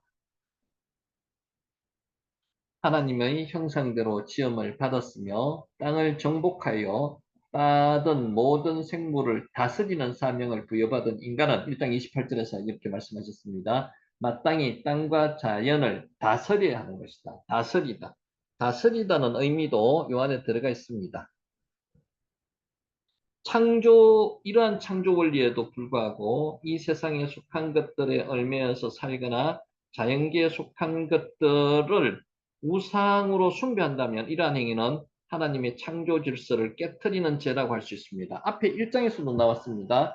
해, 달, 별을 숭배하는 게 왜 숭배합니까? 해, 달, 별을 두려워해서 그렇습니다. 뭔가 경이적인 게 있는 거라고 생각해서 그렇습니다. 하나님께서 분명히 말씀하셨습니다. 해와 달과 별을 창조하셨다고 말씀하셨습니다. 해, 달, 별은 다스려야만 되는 존재들이지 두려워하거나 숭배하고 우상처럼 받들어야 될 존재는 아니라는 겁니다. 그래서 이런 창조의 원리에도 불구하고 이 세상에 속한 것들에 얽매여서 살거나 자연계에서 속한 것들을 우상으로 숭배한다면 이러한 행위는 하나님의 창조 질서를 깨트리는 죄라고 할 수 있습니다. 우상 숭배는 죄입니다. 하나님이 땅 혹은 자연에 대해서 어떤 태도를 가져야 할지를 잘 보여주고 있습니다. 땅에 대한 사람의 바람직한 태도는 가의 원형 아바드가 1차적으로 일하다. 좀 전에 말씀드렸습니다. 노동하다. 뜻을 가지나 다스리다, 봉사하다, 힘쓰다는 번역되기도 한다는 점에서 알 수 있습니다. 아바드 용례로 볼 때 사람은 하나님께서 창조하신 땅을 방기 그대로 내버려 두는 것이 아니라 힘써 일할 터전으로 노동해야 될 터전으로 삼아야 한다는 겁니다. 다스려야 될 터전으로 삼아야 된다. 땅을 착취하라는 의미가 아닙니다. 정복하고 착취하고 억압하라는 의미가 아닙니다. 아바드에 봉사하다는 의미가 있습니다. 인간은 땅을 비롯한 자연이 원래 창조된 목적에 따라서 스스로 역할을 잘할 수 있도록 도와주는 자연 친화적인 삶을 살아야 한다는 것입니다. 봉사하다, 보살피다는 뜻도 있습니다. 꼭 정복하다는 뜻만 있는 게 착취하라는 뜻만 있는 게 아닙니다. 땅은 정복해야 될 대상이 될 수도 있지만은 다스려야 되고 돌보아야 되고 땅도 섬겨야 될 대상도 될 수가 있습니다. 아바드, 일하다, 노동하다, 예배하다도 아바드가 됐습니다. 하나님이 인간을 창조하실 때 지구의 환경 5절 보겠습니다. 여호와 하나님이 땅에 비를 내리지 아니하셨고 땅을 갈 사람도 없었으므로 들에는 초목이 아직 없었고 밭에는 채소가 나지 아니하였으며 요게 난해 구절입니다. 여러분 아십니까? 왜 난해 구절인지 여러분 한번 생각해 보세요. 지금 1장에 3일째 육지와 바다를 구분하시고 육지에서는 채소가 났습니다. 에세브, 떼쉐, 에세브, 에츠페라 났습니다. 그런데 지금 여기에 보면은 들에는 초목이 아직 없었고 밭에는 채소가 나지 아니하였더라. 이게 상충되는 내용이 아니냐고 질문하시는 분이 많습니다. 그러니까 정말 상당히 헷갈리는 부분입니다. 여러분 이 내용 잘 알고 계십니까? 지금 설명 한번 하겠습니다. 들에는 초목이 밭에는 채소가 시아흐 핫사데 아세브 핫사데 여기서 중요한 게 사데입니다. 사데 지금 잘 보세요. 들이라고 표현된 단어가 사데입니다. 밭이라고 표현된 단어가 사데입니다. 사데 들, 밭 에레츠하고 차이가 있죠. 아까 1장에서는 에레츠에 육지에 떼쉐, 에세브, 에추, 페리가 있었습니다. 그런데 지금 여기는 사람이 땅을 갈 사람이 없었으므로 사람이 경작하는 사람이 경작하는 밭을 이야기하는 겁니다. 그래서 땅에는 있었는데 들과 밭에는 없었다는 겁니다. 사대는 없었다는 겁니다. 이해가시죠? 다시 한번 볼게요. 창조 3일에 이미 식물이 창조되었습니다. 1장 11절에서 13절, 3일째도 3일째. 그럼에도 불구하고 제6일에 창조된 인간 창조 직전에 들에는 초목이 없었다고 이야기합니다. 밭에는 채소가 나지 아니하였다는 본절의 묘사는 1장과 내용이 모순되는 것처럼 보이는데 한글로 봐서는 모순되는 것처럼 보입니다. 근데 실제 원문으로 보면은 모순되지 않는다는 거죠. 요 들과 밭이 사대라는 겁니다. 사대. 창조 3일에 풀과 씨 맺는 채소와 씨 가진 열매 맺는 과목. 그래서 풀, 떼쉐, 씨 맺는 채소 에세브, 씨 가진 열매 맺는 과목 에츠페리. 귀종류대로 창조되었습니다. 이것들이 하나님 보시기에 좋았다라고 묘사되어 있는 것입니다. 뿐만 아니라 11절, 12절에서 풀, 떼쉐, 채소 에세브, 과목 에츠페리 가운데 채소는 본절에 나오는 채소와 동일한 단어. 여기도 채소가 에세브로 했습니다. 에세브. 채소와 동일한 단어란 점도 본절의 내용을 더욱 이해하기가 어렵게 만듭니다. 사드 때문에 그렇습니다. 에르츠가 아니고 사드란 겁니다. 시아흐, 이게 처음 나오는 단어입니다. 시아흐, 초목, 초목. 우리 한글 성경에서 초목으로 번역했습니다. 초목. 그러나 이러한 난제에 대한 해결은 본절에 나오는 들과 밭으로 번역된 히브리어가 모두 사데입니다. 사데. 요 사데 한번 보세요. 사데, 사데, 사데. 쏴데라고 있습니다. 쏴데. 사데보다는 쏴데라고 있습니다. 쏴데. 사데. 이는 1장 1절, 11절, 12절에 나오는 에레츠와 구별된다는 점에서 찾을 수 있습니다. 1장에 나오는 것은 에레츠, 땅에 에쉐, 에세브, 에츠페리가 있었다는 거고요. 지금 여기 2장 5절에는 초목과 채소는 들과 밭에 없었다는 겁니다. 사대에 없었다는 거죠. 그래서 이 두 개 구별하는 겁니다. 사대. 자, 본절은 사대는 밭, 전지, 농사 짓는 곳이라는 겁니다. 번역되어 사람이 경작하는 토지를 가리킵니다. 1장 11절 11절 에레츠는 일반적인 땅을 가리키는 겁니다. 묻을 가리키는 거죠. 마른 땅. 본절의 묘사는 땅에 식물이 전혀 없다는 것이 아니라 아직 사람이 창조되지 않았으므로 땅을 경작하지 않았다는 겁니다. 경작이 시작되지 않았다는 의미입니다. 이처럼 원어 성경을 읽을 때 성경은 보다 명확하게 이해할 수가 있습니다. 그래서 한글을 읽을 때는 조금 혼선이 생겨날 수 있습니다. 요게 난해 구절이라고 제가 말씀을 드렸습니다. 그래서 요거를 잘 구분하시기 바랍니다. 글, 밭이 사대입니다. 사대에는 초목도 없었고 채소도 나지 않았었는데 에르츠에는 초목도 있고 풀도 있고 채소도 있고 열매 맺는 과실나무도 있었다는 겁니다. 구분하실 수 있겠죠? 자, 난해구조 다시 한번 설명합니다. 밭, 들은 사대로 언어에 되어 있습니다. 땅은 에르츠입니다. 그래서 밭과 들은 땅과 구별되게 사람이 경작하는 농경지를 이야기한다고 보시면 맞습니다. 6절 안개만 땅에서 올라와 온 지면을 적셨다. 여러분 이거 벌써 눈치채신 분이 있으실 것 같은데 올라와 요 단어 뭐라고 앞에서 한번 들으신 적 있습니까? 올라오다. 연기가 올라가다. 뭐 땅을 산을 올라가다. 뭐라고 했죠? 올라가다. 알라 기억하십니까? 알라. 뭐에서 유래됐다고 말씀을 드렸죠? 번제. 올라에서 유래됐다고 말씀을 드렸습니다. 자, 안개만 올라와 왜 에더야 알레야 알레 알라에서 나왔습니다. 왜 에더 직역하면요. 그리고 안개가 올라오고 있었다는 뜻입니다. 올라오다 올라가다 알라 알라죠 알라 알라 요 알라 요 표시나십니까 알라 특히 본문에서 올라와 이 알레는 피어오르다, 연기가 피어오르다는 뜻이죠. 의미가 있는 알라, 알라, 요 알라, 알라, 알라 보이시죠? 알라, 알라의 미완료형으로 사용되어서 계속 동작이 계속 진행되고 있다는 거죠. 미완료, 완료가 안 끝났다는 겁니다. 쉴 사이 없이 계속해서 안개, 에드가 안개입니다. 안개가 피어 올라오고 있는 모습을 회화적으로 잘 묘사하고 있습니다. 그림 눈 감고 한번 생각해 보세요. 안개가 지금 무럭무럭 올라가고 있습니다. 안개가 올라가는다. 알라 올라가는 거죠. 안개가 에드가 알라 하고 있습니다.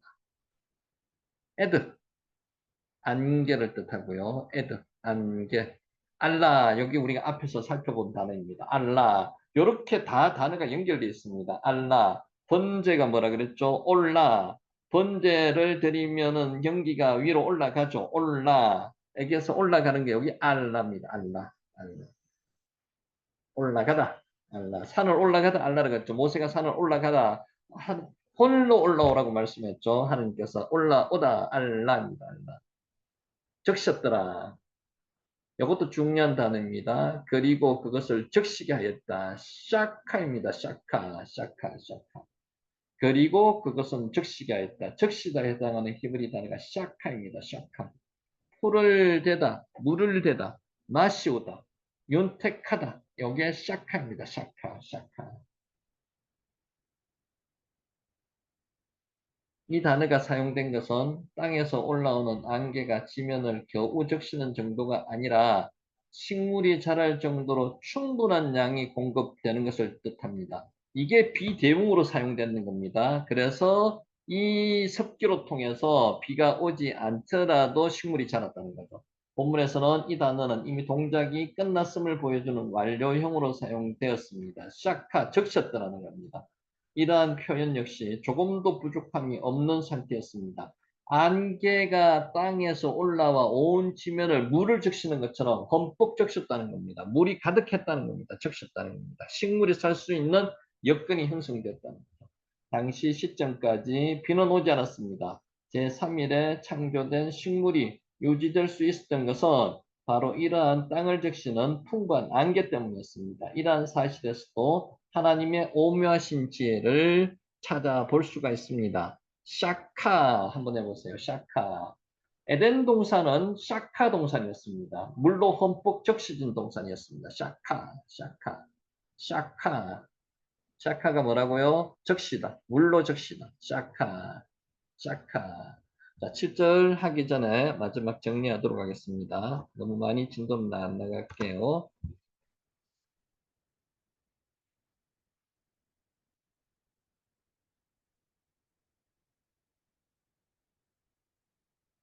자, 오늘은 이 주제로 마지막에 정리를 하고자 합니다.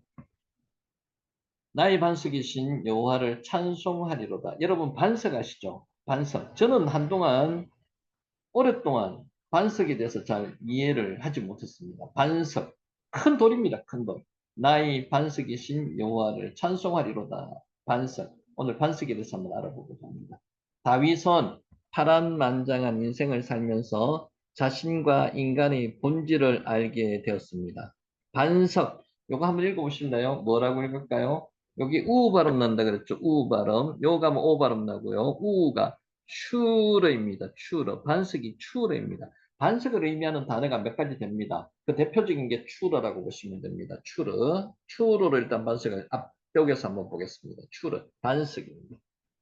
하나님을 직접 경험하면서 하나님을 제대로 알게 되었습니다. 앞에 볼까요? 다시 한번. 다윗은 파란만장한 인생을 살면서 자신과 인간의 본질을 알게 되었습니다.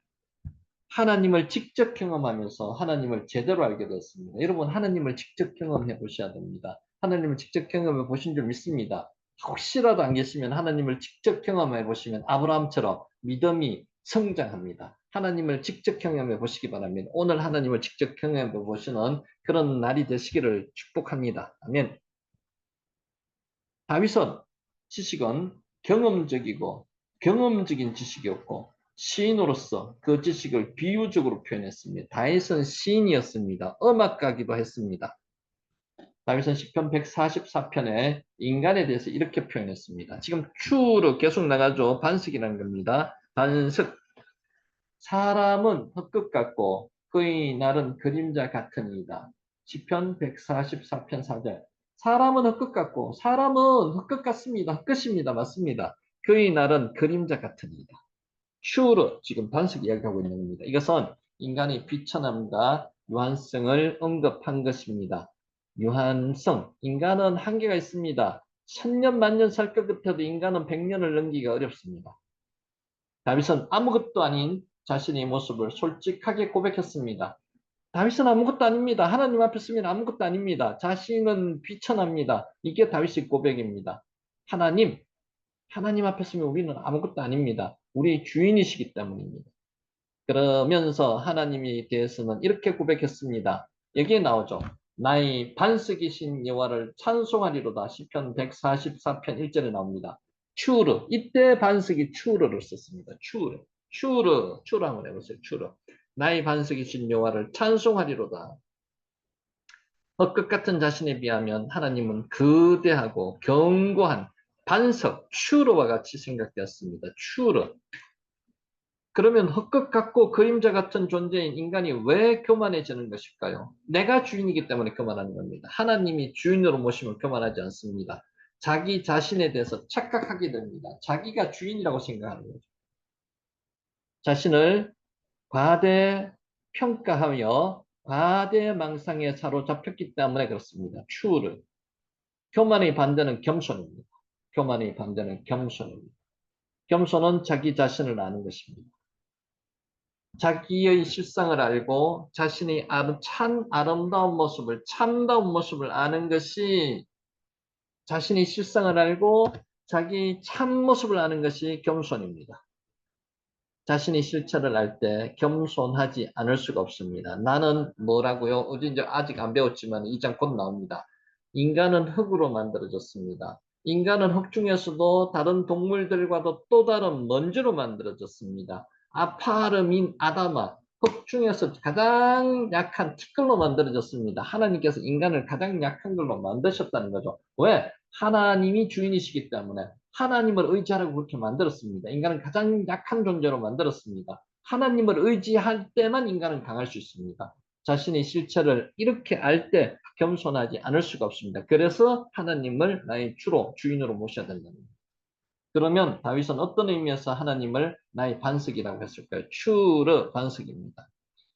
다윗은 반석이라는 단어를 전쟁과 관련해서 사용했습니다. 슈르, 그가 내 손을 가르쳐 싸우게 하시며 손가락을 가르쳐 전쟁하게 하시는도다. 시편 144편 1절 말씀입니다. 슈르, 다윗은 수많은 전쟁을 치러왔지만 자신의 능력이 뛰어나서 승리했다고 생각하지 않았습니다.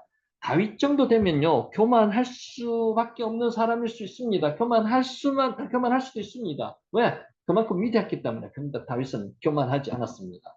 다윗은 교만하지 않았습니다. 왜? 하나님이 나의 주인이시고 내 실체를 너무나 잘 알고 있기 때문에, 자기의 실체를 너무 잘 알고 있기 때문에 교만하지 않았습니다.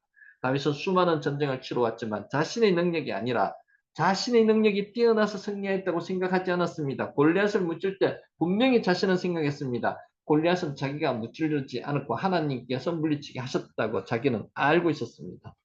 하나님이 친히 싸워주셨고 하나님이 자신의 피난처가 되어주셨기 때문이라고 고백했습니다. 슈르, 반석은 전쟁을 하는 병사들에게 화살을 피할 수 있는 피난처였습니다. 반석은 피난처였습니다. 화살을 피할 수 있는 피난처, 추르가 그랬다는 거죠. 여행자들에게는 그늘을 제공하는 광야의 유일한 휴식처, 피난처가 되기도 했고요, 휴식처가 되기도 한 게 추르 반석이라는 거죠. 다윗은 사울에게 쫓기면서 목숨이 위협을 받을 때마다 바위 뒤에 숨었습니다. 피난처에 숨었습니다. 하나님 뒤에 숨었다는 거죠. 추르가 하나님 뒤에 숨었다는 겁니다. 추르 뒤에 바위 그늘 아래서 휴식했습니다. 하나님 그늘에서 휴식을 했습니다. 그래서 다윗은 시편 18편에는 이렇게 반석이신 하나님을 찬양했습니다. 하나님을 뭐라고 표현했다고요? 반석이신 하나님, 반석을 하나님으로 표현했습니다. 나의 힘이 되신 여호와여, 내가 주를 사랑하나이다. 여호와는 나의 반석이시오, 나의 요새시오, 나를 건지시는 이시오. 시편 몇 편이라고요? 시편 18편에 나의 힘이 되신 여호와여, 내가 주를 사랑하나이다. 여호와는 나의 반석이시오, 나의 요새시오, 나를 건지시는 이시오. 반석. 반석을 또 다른 단어로 하면은 셀라, 여기 발음이 리을 발음이 두 개 들어가죠. 라메드가 양쪽에도 들어갑니다. 셀라입니다. 셀라. 반석. 나의 하나님이시오. 내가 그 안에 피할 나의 바위시오. 셀라를 썼습니다. 셀라. 나의 방패시오. 나의 구원의 뿌리시오. 나의 산승이시로다. 시편 18편 2절 말씀입니다.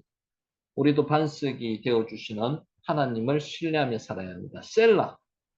아까 앞에는 추로 나왔죠. 추로, 셀라 둘 다 반석을 의미합니다. 그런데 하나님이 눈에 보이지 않는다고 하나님을 신뢰하지 못하고 돈은 인생의 반석으로 삼는 사람들이 많습니다. 명예를 인생의 반석으로 삼는 사람도 많습니다. 지금 권력을 또 인생의 반석으로 삼는 사람도 많습니다. 이런 것들은 수단이지, 다스려야 될 수단들이지 인생의 주인이 아닙니다.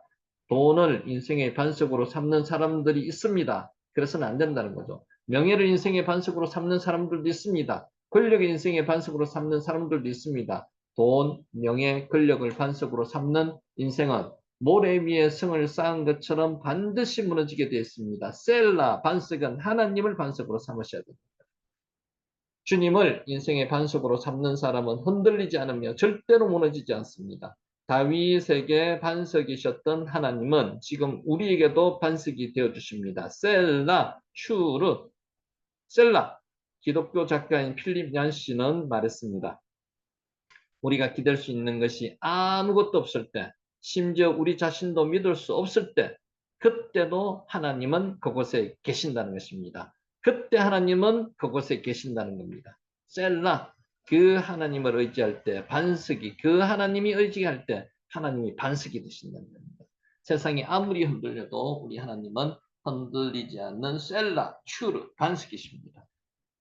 태풍이 불어와도 꿈쩍하지 않는 든든한 바위와 같으십니다. 셀라, 하나님은 한순간만 반짝 우리에게 든든한 바위가 되어주시는 것이 절대로 아닙니다. 영원히, 올람이라고 했죠. 올람, 영원히 든든한 바위가 되어주십니다. 하나님뿐만 아니라 예수님도 역시 우리의 굳건한 반석이십니다. 셀라, 슈르. 바울은 이스라엘 자손들의 출애굽과 광야 생활을 영적으로 해석하면서 반석에 대해서 이렇게 말씀했습니다. 다 같은 신령한 음료를 마셨으니 이는 그들을 따르는 신령한 반석 셀라로부터 마셨고 그 반석은 곧 그리스도시라. 오늘 헬라어 하나 할게요. 페트라입니다. 페트라. 한번 읽어볼까요? 페트라. 반석입니다. 반석. 페트라. 반석. 반석. 페트라. 이게 누구 이름이죠? 베드로 이름입니다. 페트라스. 베드로. 페트라. 페트라. 반석. 그 반석은 곧 그리스도시다. 고린도전서 10장 4절 말씀입니다. 예수님은 말씀하셨습니다. 페트라. 그 집을 반석 위에 지은 지혜로운 사람 같으리니 비가 내리고 창수가 나고 바람이 불어 그 집에 부딪히되 무너지지 아니하나니. 페트라. 그는 주추를 반석 위에 놓은 까닭이요. 마태복음 7장 24절 25절 말씀입니다. 반석 헬라어로 페트라, 추르, 셀라 히브리어로. 자, 추르 나왔습니다. 우리는 생수가 흐르는 신령한 반석이신 그리스도 위에 견고한 터가 되시는 예수님의 말씀 위에 우리 인생의 집을 지어야 합니다. 그리고 굳건한 반석 위에 우리 교회를 견고히 세워야 합니다. 굳건한 반석 위에 우리 가정을 세우고 우리 교회를 세우고 우리 자신을 세우는 저와 여러분이 되시기를 예수님의 이름으로 축복하면서 오늘 강의를 마치도록 하겠습니다. 자, 기도하고 마치겠습니다. 잠시 기도하겠습니다. 잠깐만요.